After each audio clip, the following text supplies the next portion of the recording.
Madame la Présidente, merci. Avant de revenir sur le fond de ce rapport, je voudrais vous remercier, Madame la Présidente, d'avoir fait une remarque sur la situation actuelle en Inde. Et je voudrais, à titre personnel, condamner très fermement la politique actuellement anti-musulmane. Il faut appeler un chat de M. Narendra Modi, qui, suite à la loi sur la nationalité qui a été publiée le 11 décembre dernier, fait qu'un certain nombre de citoyens musulmans vont se retrouver sans citoyenneté du tout, et donc apatrides, faute de pouvoir prouver leur ascendance indienne.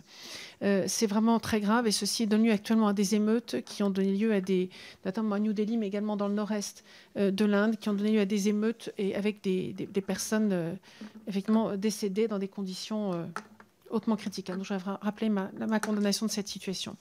Pour revenir à cet accord, donc cet accord est très complet. Vous avez rappelé en plus son originalité et la façon de le décliner.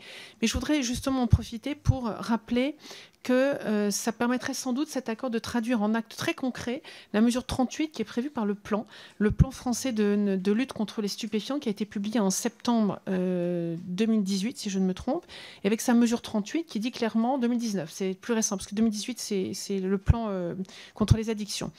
Le plan national de mobilisation contre les addictions, qui est un plan 2018-2022, et celui-ci est de 2019. Voilà, on va y arriver. Donc, en tout cas, pour dire que la France est très équipée pour lutter contre les trafics de stupéfiants et les addictions. Et donc, dans la mesure 38 de ce plan, il était dit qu'il fallait envisager un renforcement de la coopération stratégique et opérationnelle avec la Chine et l'Inde dans le domaine des drogues de synthèse. Donc, c'est un ensemble, ce plan que nous avons présenté en septembre 2019, dans cette septembre dernier, un ensemble de 55 mesures pour répondre à 6 objectifs. Et le 6e objectif était justement le développement de cette coopération internationale. Et ce plan prévoit des mesures très concrètes, notamment la création du nouvel office anti-stupéfiant LOFAST.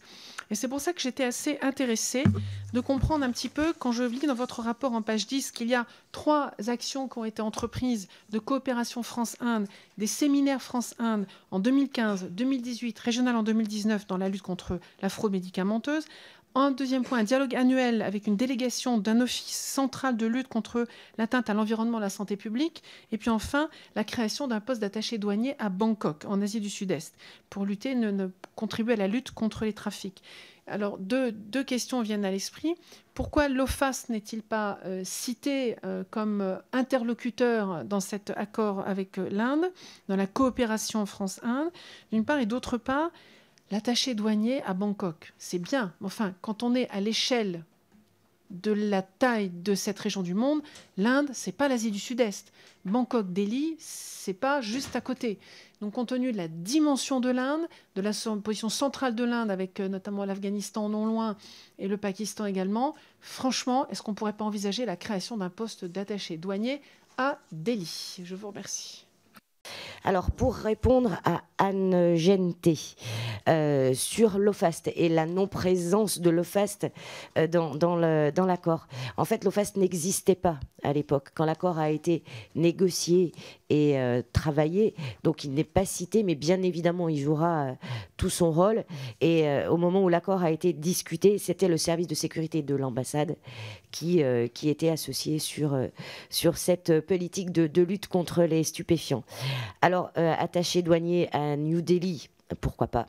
C'est peut-être une des idées. Néanmoins, je vous rappelle que l'accord, la coopération, elle est à la fois policière et douanière. Donc, peut-être voir quels vont être les effets de cet accord si la coopération est extrêmement serrée et qu'elle se passe au mieux. Peut-être on pourrait se dispenser d'un poste de douanier, mais c'est quelque chose qu'on peut suggérer au Quai d'Orsay. Pourquoi pas éventuellement avoir la création de ce poste-là?